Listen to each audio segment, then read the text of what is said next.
welcome to this week's edition of Geeksphere. I'm joined with my amazing host, Brad Burrows. Evening, brother. How are you? Mate, it's been a while since we've been on the set. It has been. So you've been, well, we'd say, you kicked off, there was TechEd, right? Yeah, we had TechEd here in Auckland. We had about 2,500 lovely IT pros, evangelists coming in to see what Microsoft's got to offer down here in Auckland. Very cool. And what I gather with TechEd is that it was quite popular around Azure, is that right? Yeah, look, we were lucky. We had Scott Guthrie over here, and he was able to talk through us some of the benefits of Azure, Microsoft Cloud Service. A lot of focus on what's happening in Microsoft's cloud environments and really defining what cloud is going on for people at this point in time. Now, that's enough of a sales pitch from us, even though that is kind of your product, isn't it? No, yeah, I didn't even tell you that we're doing that. But anyway, let's get into this week's show. We have quite a bit to talk about, a lot of information this week, and also a little bit of a snippet as to where Digital Nationz is at, so, which is the end of this week, or coming up very soon. So let's kick into it. Let's start talking about the iPhone, the new iPhone 5S and 5C. Two iPhones. Two iPhones. Not one, but two. Yeah, craziness. So what's the story here? We've got the 5S, which is, I guess, the next premium smartphone from Apple. And it has, what are some of the things that it's got with it?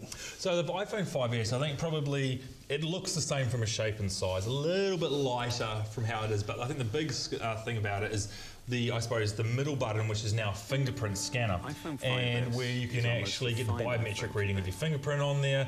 You can then use it to log on to your iPhone. It's got the new Gen 8, the Gen 8 version chip inside it. It's got a lot of sort of just general updates as you can do with a hardware refresh of this size and scale.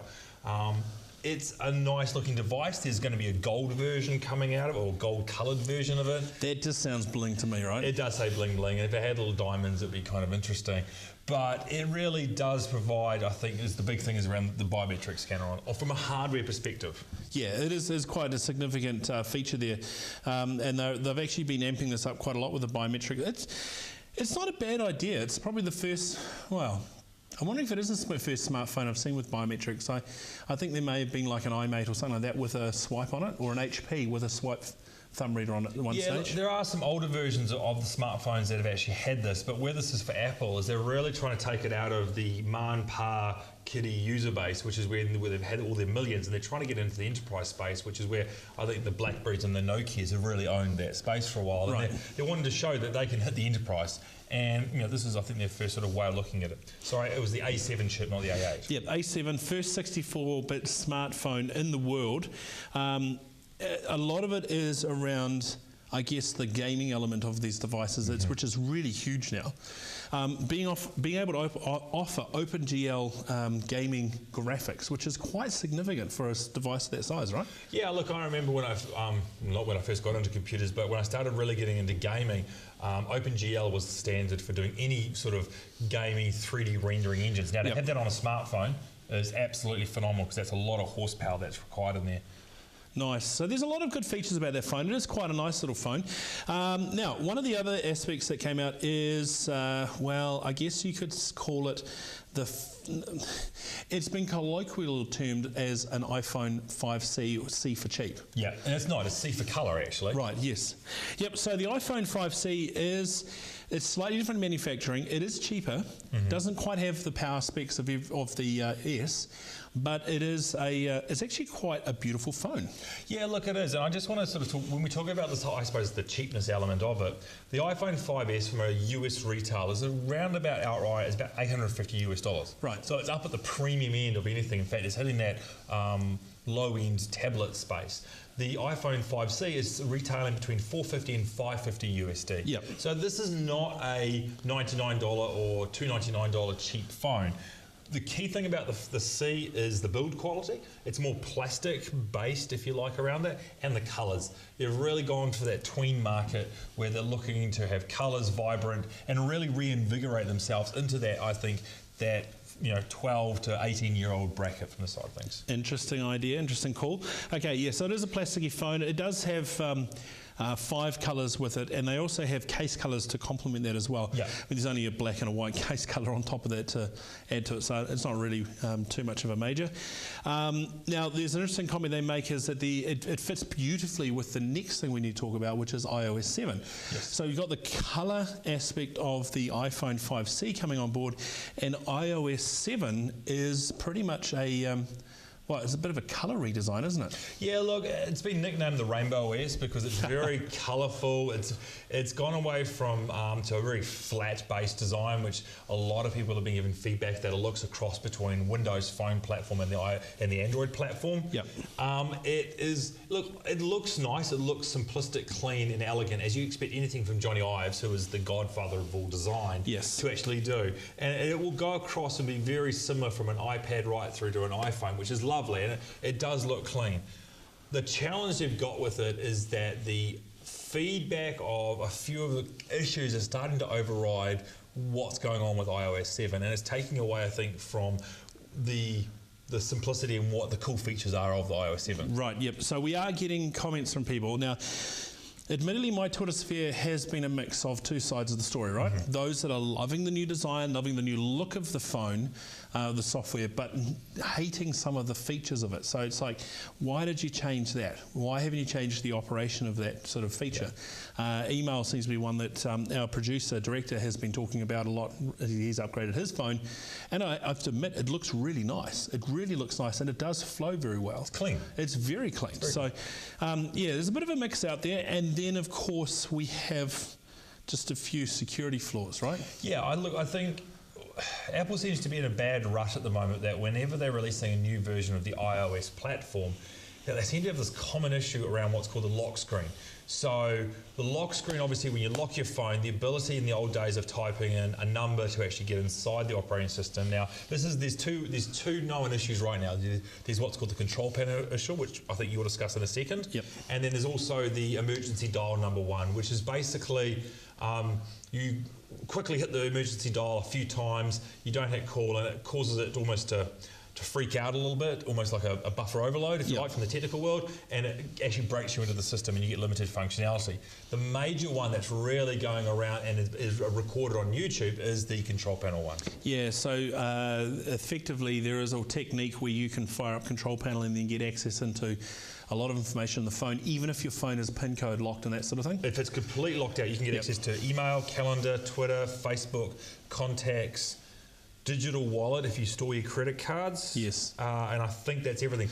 It's a pretty big one. Let's put it that way. There's a fix for that one. You can actually switch off control center access to the lock screen, which is a setting. Yep. So switch it off and it becomes secure. Now, part of me is surprised that they constantly have these issues. Mm-hmm. Part of me isn't, because it is one of the largest mobile phone platforms in the world. Currently. Yep. And so when you release something, there's going to be a stack load more bunch of people on it, testing it, doing things random to it, right? So it's going to be much greater number of quality assurance testers in the world than there are in the lab, right?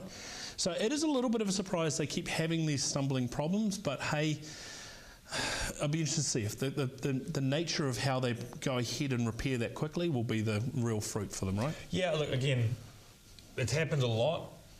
Should have tested for these type of issues going forward. The other major one that's going around now, which is a bug, is just that when you do an upgrade from a previous version of iOS to iOS 7, is that there is the random calling bug which is going on. So what a lot of people are finding right now, and when I say a lot of people, it's not one or two, it's quite a few hundred emails floating around at the moment, is the iOS 7 randomly calls people from your contacts list at random parts of the day. So you'll actually have messages that you'll have been sending out. So I understand they're looking at that one as well. Okay. Now, just to wrap this all up, I personally quite like some of the concepts and the look of the new iOS 7. I wouldn't mind having a bit more of a play with it myself. I think it's a nice, innovative move. I think it's the right step for them to move forward in the platform, personally. Don't break too much of your common knitting, right? So I think they've done pretty well in that case. The one thing that's cracked me up the most, right, is the response from people around the globe on this thing.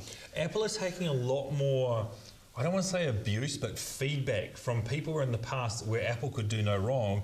Now the gloss has gone off a little bit. Is that a fair comment? There has been a stack load of parodies out there. Yes. It's a stupid amount. But the one that I like the most is one that the guys did at Funny or Die.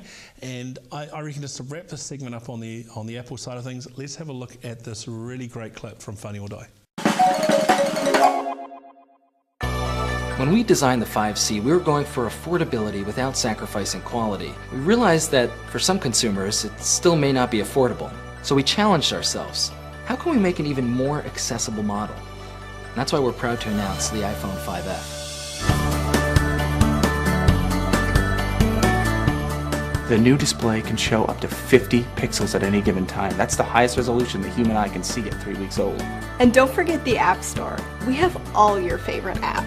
Snake is back, and it's the same as ever. You're gonna love Snake. Careful though, the Snake gets too long, it will shut down the phone's processor. Here at Apple, we know that people love movies and TV shows. Well, if you have a friend that has a 5S or a 5C, you could watch a movie or a TV show on their phone, while you use your 5F to play Snake. Siri has made life easier for millions of people, but those servers cost a lot of money to run.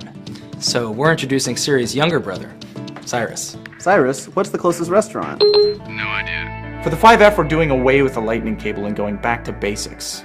Exposed wires. You're gonna love Snake. It's the most fun game that you could own on the 5F. We've brought back tethering on the 5F with more devices than ever. Tether your laptop, a shoe, a can. Tie your string around your finger to remember something for later, because it doesn't have a notes app. You like Snake? I know you do. And that's why we put it on the phone. It's also the only thing that the phone can process. It's all the things that you've always loved about Snake with no improvements. It can only download Snake. Mate, that has got to be one of the funniest clips. I mean, I've seen plenty of them around, right? Yeah. But the one thing they play the most on is Snake. I just love that aspect of that clip. And there are stacks out there. Just go along YouTube, search for iPhone 5 parody. It is at least a good laugh. It is, and you know, in saying all the things that are negative, they still have sold 9 million iPhones at the time of recording. Yeah, so this is not they've done an amazing job of actually getting it out. They have done a fantastic job. All right, now moving along, there is a small shindig at the end of this week. I'm sure Peter Hall would love you calling Digital Nationz a small shindig. A small soiree of geeks will be attending. So Vector Arena have decided to put on an event, right? So Vector Arena go, we've got this massive space, what's something really cool we could do with it? Well, they've decided to put on this big event called Digital Nationz. Now, Digital Nationz is over the Saturday and Sunday of this week, 28th and 29th of September. And it's effectively a place where you can go along and you can get hands-on with, you know, the big ticket items are hands-on with an Xbox One and hands-on with the PlayStation 4, right? So there's huge space and facilities laid out here. There's going to be Ubisoft, there's going to be Playtech, I think EA are going to be there, Turtle Beach. Game Planet, there's a whole lot of stuff people going to be there. Quite a lot of stuff. There is also a showcase of New Zealand gaming developers there. Telecom are doing a bit of sponsorship on that, which is really nice actually. It's really good seeing large corporates getting behind some of the local efforts here. But they also have speakers, and some of the speakers coming along are just quite frankly astounding. You've got Mike Jones from Capcom. He's the guy that produced Dead Rising 3. Very cool. Very cool. Very ultra cool. I can't wait to get my hands on that. Jeff News, I think that's his name. He is one of the main project developers for vMotion Project. So that's an amazing bit of work as well. He's also been awarded in all sorts of places, Cannes, Axis, South by Southwest, the Webbies, just keeps going. So he's a major technology guru, right? So he's going to be really interesting to listen to. And along the lines, you've got Ben Russell from Naughty Dog, Mike Reed from Crytek, Kim.com from Mega. And while we're on Kim.com, I know, this is cool. This is very, very cool. Kim.com is, of course, the world's biggest Modern Warfare 3 player, right? In fact, he is number one, isn't he? He is number one, supposedly in some competition. I'm not sure what that competition was, but he must have had a bit of spare time. I've played Modern Warfare 3 till I've gone black and blue in the face, and I still get pwned like a newbie. So I'm not going to do this, but Kim.com is taking on 100 contestants. And the idea behind this is if you can beat Kim.com, you can win some prizes from a prize pool that's around about $22,000. It's a good stash. So we're looking at Blu-ray home theatre systems. Kim.com's forking out $500 cash if you beat them. Yep. Which is quite astounding. And 2 tickets of your choice to any show at Vector Arena. So, you know, you've got your Beyoncés and that sort of thing coming along, so you can go along to that. However, there is a grand prize winner of this event, and this will be determined by Kim.com himself. So if you pwn him really well, I'm guessing you're going to win this. This is a LG 5.1 surround sound 3D Blu-ray home theatre, valued at $1,000. A 55-inch Full HD Smart LED screen from LG, and that's about $3,000. I've actually seen that. It's a very nice TV. LG makes some nice stuff. Xbox One, $1,000 from Kim.com, and 4 tickets. That's 4 to Vector Arena event of your choice. That is a total price pack of $6,600, which is phenomenal. Yep.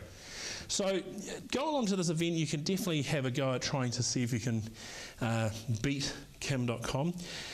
So that's going to be interesting. There are some championship games, fighting game championship with Mad Cats. There is also some workshops on that you can get involved with. Some of them are around augmented reality and also mobile filmmaking and mobile social media, which could be interesting. So there's still tickets available to this, which is good. We want this thing to sell out because this is a New Zealand E3, isn't it? It's we really need to support this event. These guys are huge. Now let me just see if I can get my producer to switch over to my screen here. I've got some ultra cool. Now this is coming from Peter and the guys at Digital Nationz. So this gives you a layout of what it's actually going to look like. So the Digital Nationz guys sent us the layout. So they're looking at where, look at this, I can be like a weatherman. On the outside of the main arena itself, they're going to have the art galleries, they're going to have the telecom homegrown stuff, and there's going to be smatterings of different bits and pieces. But in fact, on the inside is where, not that picture, on the inside, here's the layout. Now this is whopping phenomenal, right? So the idea here is you've got your Xbox space, it's 12 by 24 metres, you've got your PlayStation space, 12 by 24 metres, and they're only 5 metres apart. It's going to be like 2 massive handbags at 9 o'clock on behemoth cannons. It's like there's 2 warships in the ocean. There's Ubisoft and EA opposite each other. Yeah, Turtle Beach are there. I love Turtle Beach myself. And Playtech. There's the robotic wars stage, so you better see robots trying to kill each other. And then on the other side, you've got your speakers. Now, up on the top of the stand is the History of Gaming and Computer Museum. Yeah, and this has actually come through. One guy is actually providing all the equipment for this, and they've actually pulled it out of his special garage at home, but he literally has everything. Everything to do with this. It is phenomenal.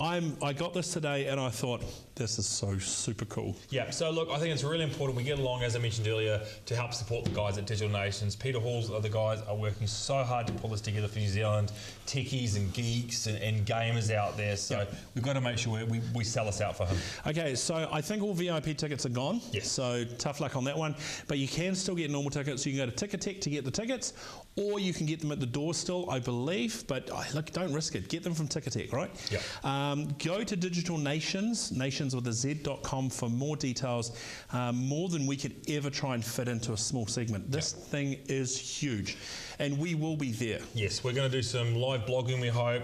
We're going to take our lovely producer with us and we'll do some recordings while we're out. And if you're watching this is episode 33 for us. Episode 29, we actually had the Digital Nationz guys on here as well, so you can watch that one. Yeah, very cool. All right, so Digital Nationz, get there or don't, and I'll come and hunt you down and bash you. Cool. Right. Now, at an event today in New York, Microsoft announced the new Surface product line, which is its own tablet range. Yep. Let's cut over to the video and then let's discuss it. Meet the incredibly versatile Surface Pro 2. It's the tablet with the power of a laptop. Surface Pro 2 has a longer battery life, which means less time charging and more time doing. So you can power through the work no matter where you work. The integrated kickstand now supports 2 positions, so you can lean in or kick back. Add your personal touch to emails and documents. The Surface Pen allows you to create and edit your ideas with ease. Share your best work using SkyDrive, or copy files quickly with USB 3.0. Connecting with the team is simple with the high-res front-facing camera and Skype. Use the rear-facing camera to add an extra dimension to your presentations. All your favorite apps work together seamlessly with Windows 8.1. Install and use the programs and applications that you use every day. The new touch and type covers protect your display and are now backlit, so they're perfect for typing in all lighting conditions. Extend your reach. With the wireless adapter, you can take control from anywhere in the room. At your desk or on the go, in daylight and low light, now you can see more, share more, and do even more with Surface Pro 2. So go ahead, click in and do more. All right, so that's Microsoft sort of, I suppose, unveiling of its new Surface product range. Now, one major thing with their name itself is that we used to have what was called the Surface RT, which is, I suppose, is the iPad compete. Yep. And then they had their actual, I think, full-blown PC, which is the Surface Pro. Now, they've dropped the RT. Yes. So it's just called Surface 2.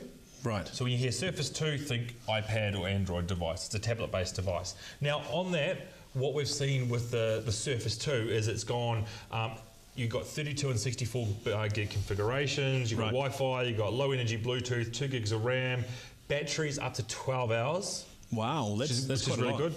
Front-facing cameras, 3.5 megapixels, full USB 3, 10.8-inch screen.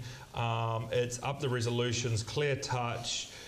Basically, it's better, faster, quicker. New colour for the actual casing of it as well. Okay. And what they actually have is what's called the touch covers. So you have these ultra thin keyboards and they've got multiple colours of those now. So a lot of new accessories around the Surface 2 itself. Right, yep. Now, nice. the one that I'm really excited about is the Surface Pro. Right. So this is the full-blown PC, and a lot of episodes here you would have seen us having a couple of these up on the set here. Now the Surface Pro has migrated to Intel's new Haswell chipset, which is what we've all been waiting for any of the Ultrabook devices. Nice. Now this is going to give us increased power, better battery life.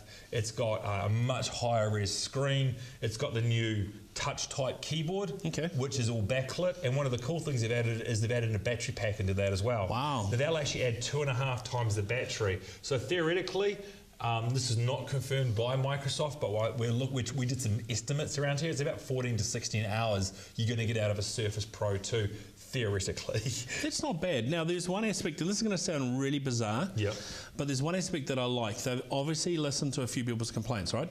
The Surface, as a touch keyboards device, does not work on the laptop, on the lap at all, right? And it's like, oh, well, I kind of use laptops, so on the lap, hence the name. Now, what they've done is they've just done a slight tweak to the hinge on the back, right? Yeah, you've got 2 positions so on it. So it comes out 2 positions to the point where now you don't have this awkward situation where you're sitting there and you're trying to type on something and look down on a screen like that's it's too close. You can actually get a really good... So you get a really good angle. Now, it's a simple thing, but it just, for me, it indicates that, again, it's another tech company listening to complaints and ideas and thoughts about improving their product, right? Yeah, and I mean, the other thing that Apple did about 3 or 4 weeks ago in their announcements, they announced a whole lot of accessories. Microsoft did exactly the same today. So we mentioned there's new types of keyboards, new colours. One of the new keyboards is kind of interesting. It is a DJ keyboard. Really? So you can actually do music. Yeah, so it's actually got a layout on it which has a turntable and bits and pieces. So, and it's really quite an interesting, it's called the Music DJ keyboard. One of the other key features is it's got a docking station now. Now, in this docking station, it does 4K. Wow. Out of the docking station. So it handles 4K support, which is really, really good from that side of things if you are moving to that high-res monitor.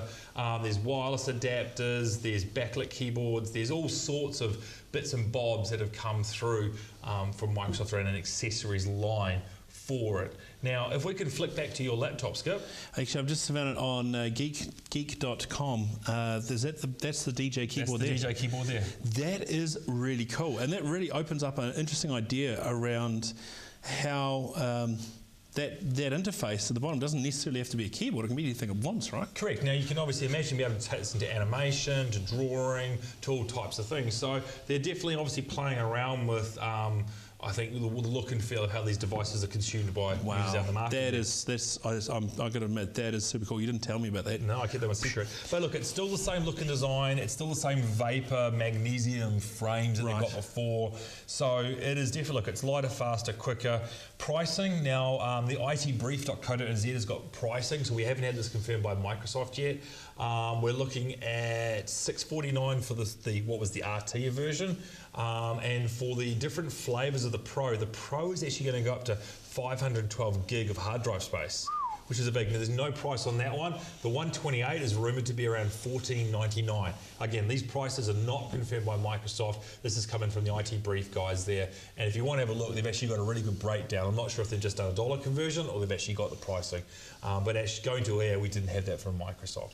But look, overall, it looks like they've listened, they've done a refresh. It's definitely speeds and feeds and accessories as a big update. And of course, this has got Windows 8.1 built into it. You are starting to see a lot of bonus things added though. So what we're seeing is an addition of 200 gig of SkyDrive. Yeah, okay. So that's cloud. Wow, that's huge. That's storage in the cloud. Obviously, Xbox Music now is free.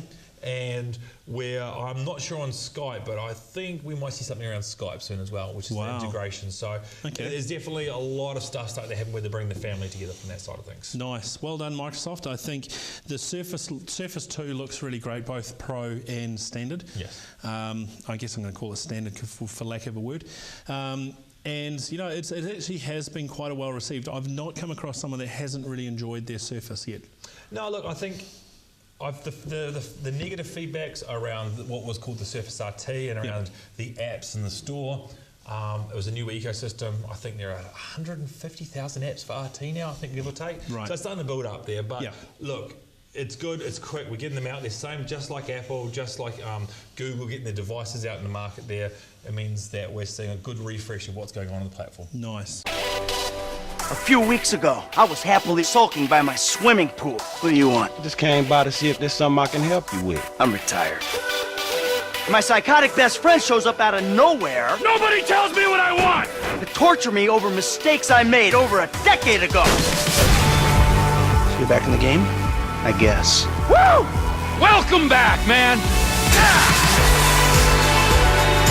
We're all professionals, we all know the score. This is legit business. 401ks, tax returns, and all. We're gonna move quick, and we're gonna keep cool. My job, my score, get your own! You are alone, you pathetic psychopath! Grand Theft Auto was released earlier this week. Now, I happen to be in the United States when this happened. Day one, $800 million. By day three, $1 billion in profits from Grand Theft Auto. Sucks to be Rockstar, right? It does. It cost $265 million to make. So this is actually better than a movie thing. Now, Craig, who's normally on the show as well, is actually home right now as we're recording, playing this thing. You know what? I've sent a message to Craig. Nothing. I'm busy. No. I mean, he really loves the game, right? Yeah. Look, it's a very open world. He was telling me, I think it took him 2.5 hours to drive round the outside of the world, if you like. He's totally got into it. It's a very immersive experience. Now, I think to do Grand Theft Auto 5 justice, we need to record a separate segment on it. Yeah, and we need to try and get hold of our reviewers. Now, both Craig is playing it at the moment, and we've got Jonathan from Game Guide who's also playing it. Frankly, I can't get hold of either of them to pull them away from the screen, so we're going to let them play a bit longer because the multiplayer aspect of the game hasn't started yet either. Yeah, as soon as multiplayer, we've lost them. Yeah, as soon as multiplayer's on, we've lost them. It might be, I mean, we might be looking at the middle of next year for a review. Possibly. Yeah, we'll hopefully have something next week. Yeah. So, anyway, one thing that we can talk about game-wise, which I think is ultra cool, is Forza. Now, I love Forza. Yes. It's phenomenal. It's a lot of fun. And Forza 5 is obviously coming out shortly. But, Brad, what has happened recently on the Forza front? Yeah, so I'm going to pull this up here. I'm going to hopefully get, if you can hold the other side. Now, we're going to treat this with hen's teeth, right? Yeah, because I will get killed if I lose this. Now, what we've actually got here is a frame from what was filmed called the ForzaFilmSpeed environment. And we're going to cut to the video at the end of this. What they did is get about 640 individual stills, get a Maserati, go 120 miles around a racetrack, and record each individual animation as they're going along, and you get something that is a phenomenal experience. Now, the guys at Xbox New Zealand have let us borrow this one for the night. Except it's never going back again. It is a limited edition. Just from the back of here, we've got the frame, how fast the guy needed to be driving to record this frame at any point in time, and New Zealand have actually got a very limited set, which I understand, and if I get this wrong, I do apologise to the Xbox guys, that they will be doing a prize draw to give some of these away. But there are only about 642 of these in the world, of these individual frames. And you can see in the background what goes through. But I think to do this justice, let's wrap up the show and then let's close on this video. So Skip, where can they find everything about Geeksphere? Okay, so head along to geeksphere.tv, the website. You can also see us on Facebook, Twitter and Google+, Geeksphere TV as the account there. We'll keep you up to date. Have a listen, watch it as we go through Digital Nationz. We're going to tweet a whole stack load of stuff through that for sure. And yeah, as I say, check out this video. It's flippin' awesome is what it is. And yeah, we'll get you more details on how you might be able to get your hands on one of these later on. Thanks to the guys from the Xbox team. We really appreciate it. Take care, everyone. See ya.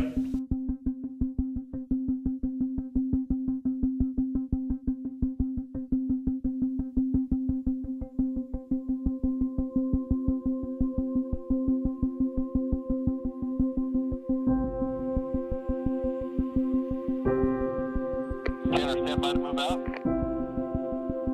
Okay, I'm ready.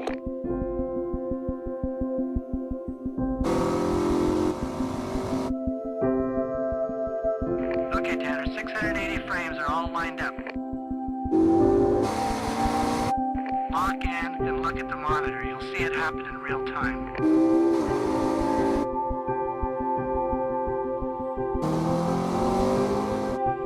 Ready? And 3, 2, 1, come ahead.